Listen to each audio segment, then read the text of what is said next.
Hello and welcome to the Fit to Transform podcast, where you learn how to train and diet effectively and, most importantly, how to maintain those results for life, once and for all. I'm Nikias Tomasiello, a transgender training and nutrition coach working online with anyone who's ready for a true lifestyle transformation, anywhere they may be in the world. As a friendly reminder, any and all information provided is for educational purposes only. You should consult with your doctor before implementing any changes to your diet and exercise program. With that disclaimer out of the way, thank you for being here. Now grab yourself a cup of tea or pre-workouts and enjoy. Yo, dear listeners, hello and welcome to another solo episode. The next two solo episodes are going to be different editions of the same concept.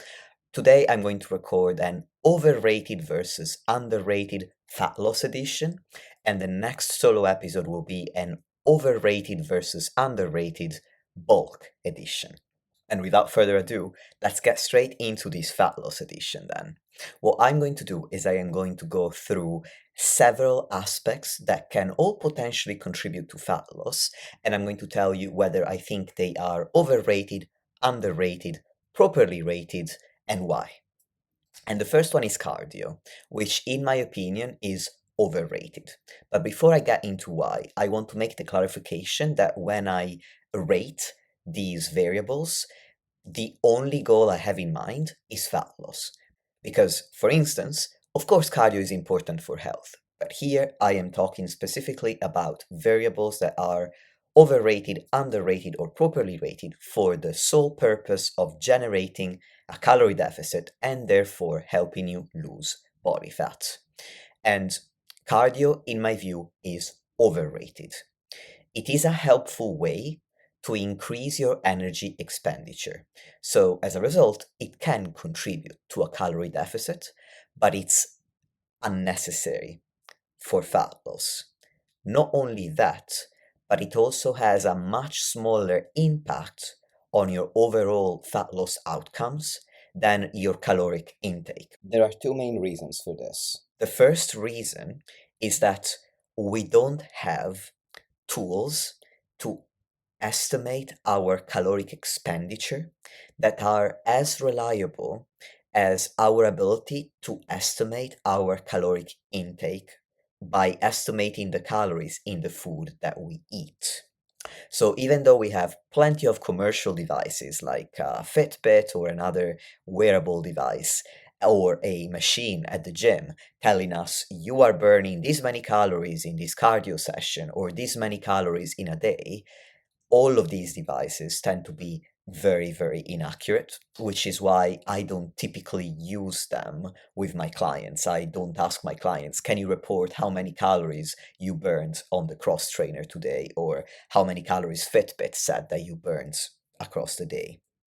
The second reason is a phenomenon known as the energy compensation effect, which in basic terms means that the body tends to compensate to an extent for the calories burnt doing any kind of physical activity. And based on the research that I am aware of, we seem to burn around 70% of the calories that we would estimate to burn doing a certain type of physical activity. To give you a practical example, let's bring back the cross trainer I've just mentioned. Let's say you use it for an hour, and at the end of that session, the machine says you burned 300 calories. Now, let's assume that this is accurate, but does not take into account the energy compensation effect. Now, the true caloric expenditure at the end of that day, once the compensation effect has taken place, is likely going to be only 70% of that 300. So it would be 210 calories. Now, this is not to say you should not do cardio. In fact, I encourage it, primarily for health reasons, but it can also help create a calorie deficit. I would simply use it as an adjunct to lowering your caloric intake, as opposed to thinking of it as as valuable as lowering your caloric intake, or even more valuable. I would definitely prioritize lowering how much food you are eating or how many calories you are eating, as opposed to trying to create the vast majority of your deficit by increasing your cardio output. Following on from cardio, your cardio modality is also overrated. Some will argue that low intensity steady state cardio, also known as LISS or zone 2 cardio, as the cool kids call it nowadays, is better than HIIT or high intensity interval training for fat loss. Other people will say that HIIT is better than LISS for fat loss. The truth is, it doesn't matter. They both have pros and cons. Less is easier to recover from, so you can do more of it. And you also have to do more of it anyway because it doesn't burn as many calories per minute as HIIT does. On the other hand, HIIT is harder to recover from, but the caloric expenditure per unit of time is greater than less, so you don't need to do a ton of HIIT to reap its fat loss benefits. So if you're only doing cardio for fat loss purposes, you don't care about improving your VO2 max or on running a marathon or any other benefits that cardio can give you beyond fat loss, then choose the option that best fits your schedule and that you can recover from most easily in the context of your overall training program. The third variable I want to talk about is resistance training, which, in my view, is actually underrated because a lot of content creators will say that resistance training doesn't burn that many calories, so it's not all that important for fat loss. And in fact, and that's something that I have said in the past as well, it's not great to create a relationship with resistance training whereby you think of it as a tool to increase your caloric expenditure and burn calories. Now, I stand by that. We don't want to start thinking of resistance training as a way to burn more calories, mainly because, as shown in a recent meta analysis that compared resistance training, cardio, and concurrent training, which is basically cardio and resistance performed together in the same program, resistance training doesn't burn all that many calories. It doesn't burn as many calories as cardio per unit of time. So, compared to cardio, when it comes to burning more calories, it isn't as effective at causing fat loss, at burning more calories. But resistance training builds muscle, which cardio does not do. And building muscle is going to benefit fat loss in other ways, mainly two. The first is that it's going to give your body a different shape. If you were to just lose body fat, your physique is going to look roughly the same but smaller, with maybe a little bit more definition because I said if you were to lose body fat, but in the context of not building more muscle, you would be left with just the muscle you already have, which may not be as close as you would like to your aesthetic preferences, because most people lose fat not just to look smaller, but to have more definition and for their muscles to pop more. And if there isn't much muscle there, it's not going to pop much. The second reason is that muscle is a metabolically active tissue that burns more calories at rest than fat tissue. So if you have more muscle, you're going to have a slightly higher metabolic rate. You're going to burn a little bit more calories on a daily basis. Now, off the top of my head, the increase in caloric expenditure per 5 kilograms of muscle, which is a lot, 5 kilograms of muscle takes quite a long time, is roughly 50 to 60 calories. So we're talking about what? A medium egg, half an apple? It's not much. But as Tesco says, and Tesco is a supermarket in the UK, supermarket chain in the UK if you're not based here, as Tesco says, every little helps, right? The fourth variable I want to cover is steps, which in my view is once again underrated. Even though steps have become more and more popular in recent years, I still see that a lot of people tend to think that cardio is a lot more important or a lot more useful than steps. They seem to vastly overestimate the impact that cardio can have specifically on fat loss compared to steps. Whereas, in my view, they could be roughly equivalent. And if you don't have any time or love for cardio, you can increase your step count instead. When I say roughly equivalent, steps tend to be lower intensity. So you are likely going to have to do more steps compared to cardio in order to generate the same caloric expenditure. But it is also easier to do more steps because we have to walk to do what we need to do in a day, whereas we need to make time separately to do cardio, and not everyone has access to a cardio machine at home. So we also need to factor in the time that we have to spend going to the gym. It might still be worth it to you to focus more on cardio than steps because you still need to do cardio for less time if you do it at a high enough intensity compared to steps to burn the same amount of calories. But I still think steps are definitely a valuable addition to your routine, not to mention that they do have health benefits, especially if you're doing at least 8,000 steps per day on average. From a coaching perspective, the clients that I have seen get the best fat loss results tend to have a step count in the range of 10,000 to 12,000 steps. This seems to be enough to make a meaningful difference to your caloric expenditure, but also not so much that you're spending your entire day just walking around. And if you like a little bit of math, based on the research that I have seen, walking seems to burn between 4 and 6 calories per minute, whereby the smaller you are and the lower your metabolic rate, the fewer the calories you're going to burn, and vice versa.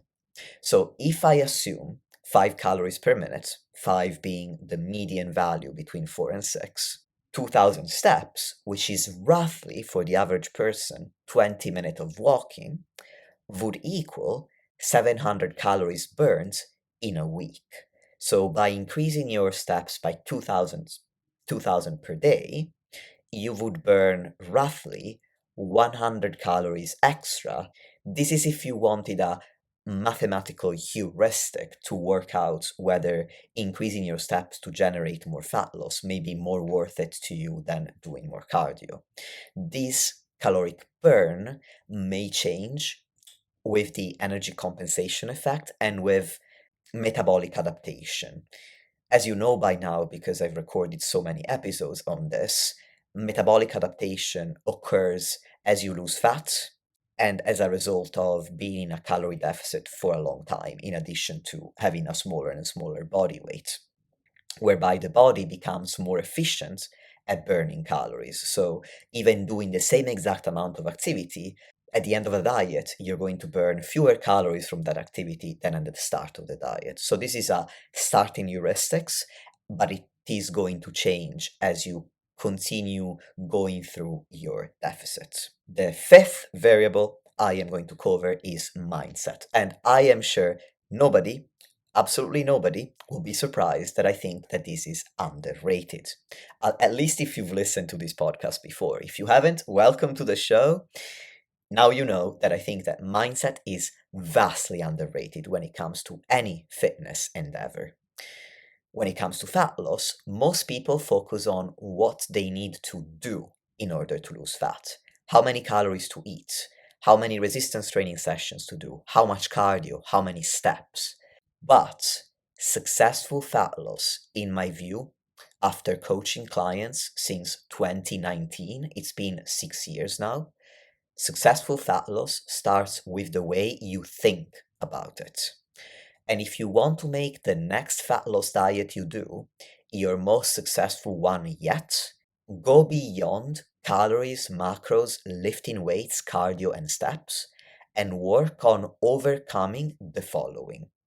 Number one, an all or nothing, black or white mindset, where if you go over your calories for one day, you hit the fuck it button and start over Monday. Or if you go below your steps for one day, you throw your hands up in frustration and start over Monday. Number two, you want to overcome a victim mindset, whereby you think of fat loss as a chore that you have to do, almost like a punishment, instead of a quest that you get to go on in order to improve yourself and your life. Mind you, overcoming a victim mindset is not really going to happen if your approach is shitty to begin with. Because if your program is absolutely grueling, 20,000 steps a day, 7 workouts per week, 1,200 calories a day, no sugar, no joy in life, no nothing, well, I can tell you all I want. Think of fat loss as a privilege and as a quest, an adventure that you're going on to improve yourself and your life. You're only going to believe that if following that your program is actually going to make you feel better. So if your program doesn't make you feel better, hire me because I am going to make one that does, because the program you're on is shit, to put it simply. Third, you want to work on overcoming a good versus bad food mindset, which that's what it says on the tin. It's when you're thinking about food as either good or bad, which increases your likelihood of hitting the fuck it button, because if you eat a piece of cake and tell yourself that you're a piece of shit, well, it's much more likely that you'll be face planting cake for the next 3 days, wallowing in self pity, and then start over Monday. I incorporate this mindset work into every single client's program. And it's because of this that my clients get results that they're proud of. Not because I give them the perfect calorie and macro targets. Of course, getting the right targets is fundamental, but you can get those for free on the internet. And while I'm probably better than AI at setting them, you can get pretty close. And if the first couple of weeks you don't see results, you can tweak them until you do. But no AI and or Google can help you work on this mindset shift that you need to make to change your next fat loss diet from the umpteenth diet that you're just going to give up on or that you're going to finish and then regain all the weight afterwards to an actual lifestyle change where you like what you're doing, you get results from it, and you learn how to maintain those results as well. The fifth variable we're going to cover in this podcast is scale weight, which in my view is overrated. Most people obsess over what the scale is doing on a day to day basis. And, I'm not telling you this from my high horse. I have fallen victim to getting obsessive with the scale myself. But daily fluctuations in scale weight are a really poor way to assess fat loss because changes in muscle mass and body fat that are significant enough to show on the scale happen over a number of weeks, not just hours.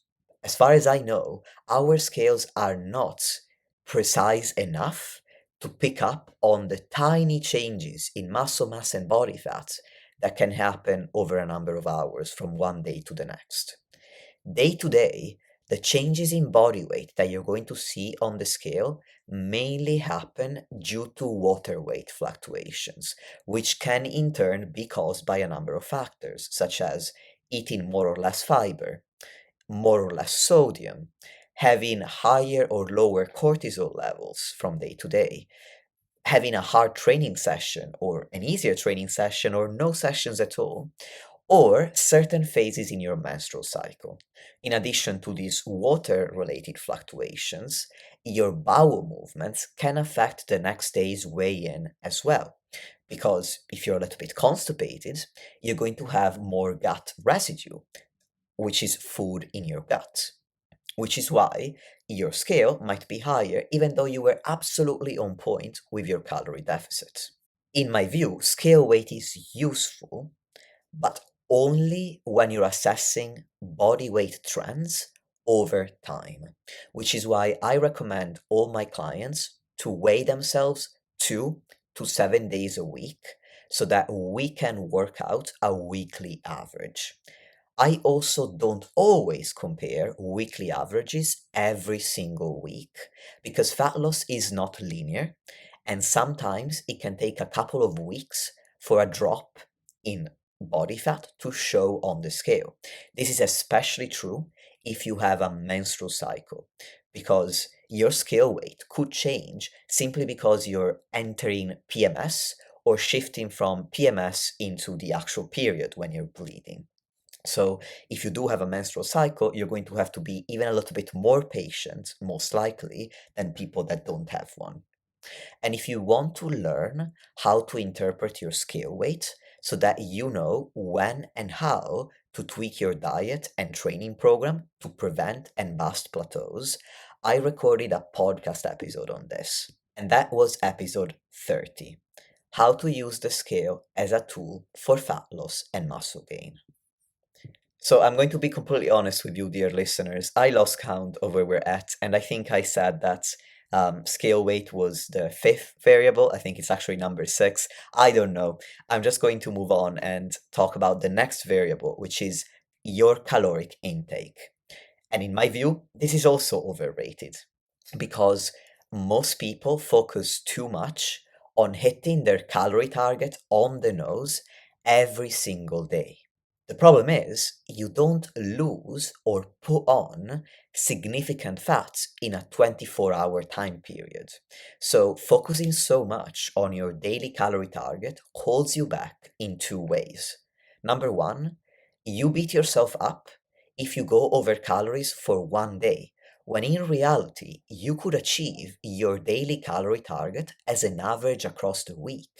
For example, if you go over by 300 calories for one day, all you need to do is lower your calories by 100 for 3 days in a row below your target. So that when you plot those 4 days, the average is your original calorie target. And the second way in which this mindset holds you back is that with such a strong focus on your daily caloric intake, you're going to think of the next day as a reset. Meaning, if you go over, you might say, I'll try to do better next time. You're not actually taking into account this rolling calorie average that I'm talking about. But calories do not reset themselves.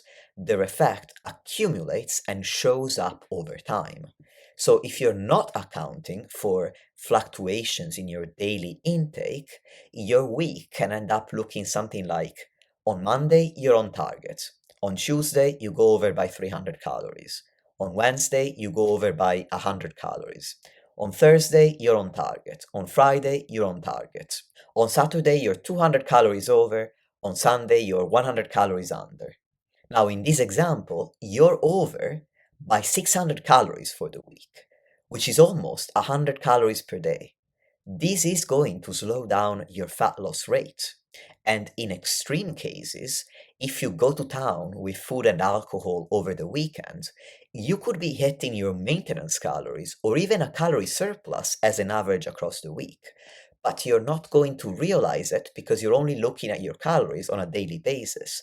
So you're telling yourself, well, I only went over a little bit on Saturday and Sunday, but I was on point the rest of the week. This isn't going to make any difference. Unfortunately, math is math. And if you go over enough on a Saturday or a Sunday, it can negate the effect of the 5 days where you were on point. That's why the most important spreadsheet that I send my clients when they sign up for coaching is their progress report. This is a spreadsheet where they can log their calories and their macros every single day, and the spreadsheet works out their weekly calories and their weekly macro averages automatically. So they don't need to do any math. They just look at the spreadsheet, they put in the numbers every day, and they can even put in numbers for days that haven't come yet, so they can plan ahead for the entire week. The next variable is protein intake, which, in my view, is also overrated. Because if all you want is to lose fat, you do not need to eat a high protein diet. Now, I know that you're probably thinking, but Nick, what about maintaining or growing muscle in a calorie deficit? And of course, protein intake plays a role in this, but I still think that's quite overrated. For instance, in the most up to date paper on this topic that I'm aware of, in this paper, the authors assessed the state of the evidence on the effects of protein intake during a calorie deficit. And they wrote the following. I'm going to read verbatim from the paper. The magnitude of higher protein intakes on fat-free mass retention, fat-free mass being composed of muscle mass as well as other tissues, is small and influenced by variables not controlled for, which non-athletes should attempt to prioritize, for example, resistance training. I actually interviewed Dr. Eric Helms on this very paper in another podcast episode, which was episode 141, titled How Much Protein Should You Eat in a Deficit? So give that a listen if you want to learn more about this. Anyway, what I'm saying is that a higher protein intake can indeed help maintain and or increase muscle mass in a deficit, but it is by no means the most important variable to worry about.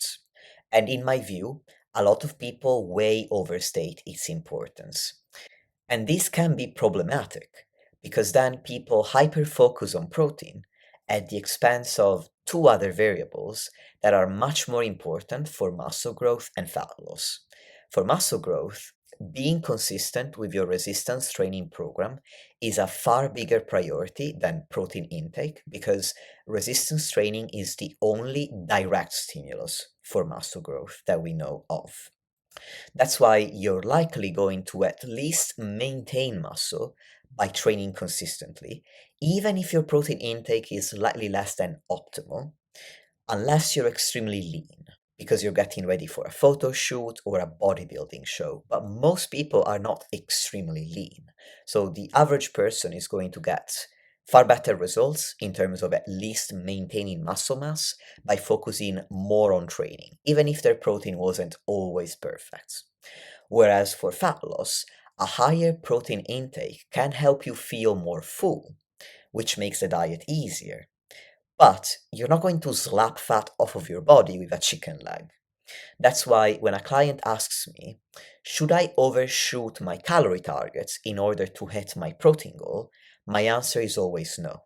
Because if you have one day when you miss your protein targets, but you're on top of your calorie targets, you're going to lose fat. Whereas if you are on top of protein, but you're above your calorie target, you are going to slow down fat loss on that day. So, to recap, protein intake plays a supporting role in both fat loss and muscle gain. But a calorie deficit and lifting weights are the true stars of the show when it comes to these two goals. The final variable I want to talk about is your food environment, which is incredibly underrated. In fact, most people worry way too much about eating a donut once in a while and way too little about their food environment, which affects us 365 days, 24/7. We are bombarded with nutritional temptations all day, every day. Think about all of the delicious food that you see on ads when you're scrolling social media, when you're walking past coffee shops and restaurants, and so on. You're also going to smell food when you're walking by these places. And these are all called food cues, and food cues all require a food decision, which is very simple. Do I eat or do I not eat? And even though most people only eat between 2 and 6 times a day on average, research has estimated that we have to make about 200 food decisions every day. That's 200 times that you have to tell yourself, I'm not going to eat. This high amount of food decisions, this high amount of food cues, contributes to what's called an obesogenic environment, an environment that's designed to make us gain weight easily. Other contributing factors to that are the ease with which we can get food, because we can just order it on our phone, and also how budget friendly, high calorie, and nutrient poor food is, such as McDonald's or whatever fast food equivalents that you can think of. No wonder that getting and staying in shape is so freaking difficult, and why I have so much empathy for people who struggle with this, because it is fucking hard. But that's where changing your food environment becomes crucial, not only to lose fat, but to keep the fat off long term. If you surround yourself with temptations and you increase the number of food decisions that you have to make every day, you're also automatically increasing your likelihood of overeating. So I have some suggestions that you can use to set up a more fat loss friendly food environment.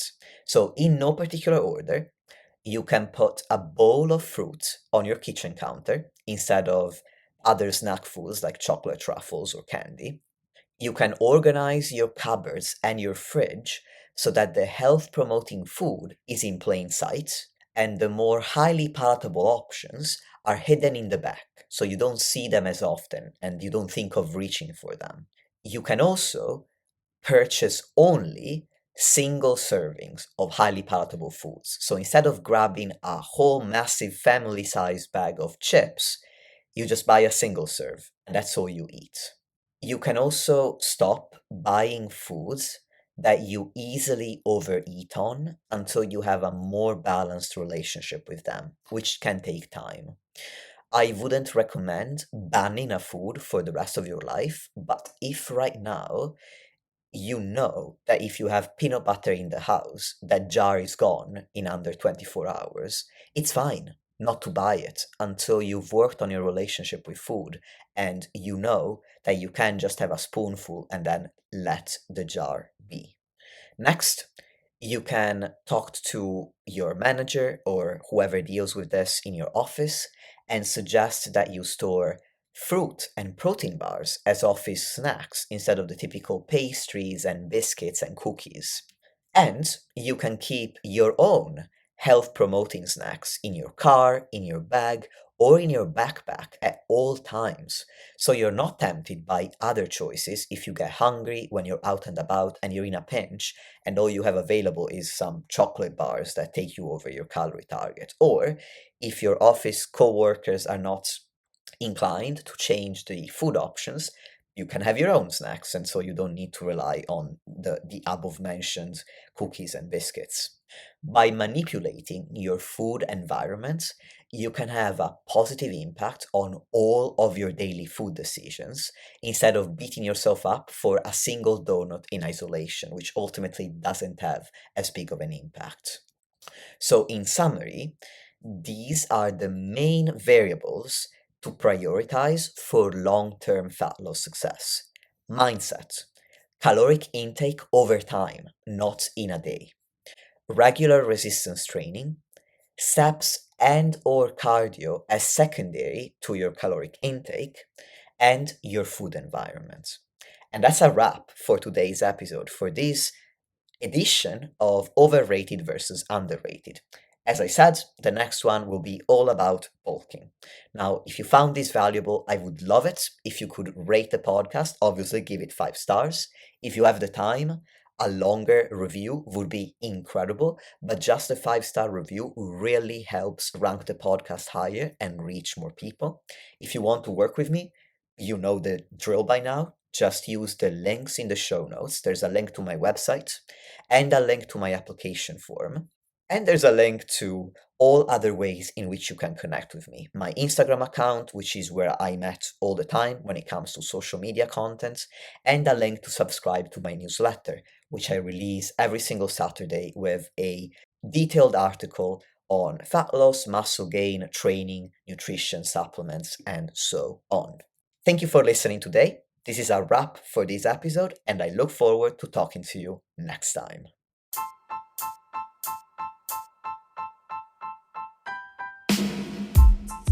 Lastly, if you want to support the podcast and help me reach more people, please leave a 5 star rating or review on any podcast platform that you're using. Thank you very much for listening, and I'll speak to you soon.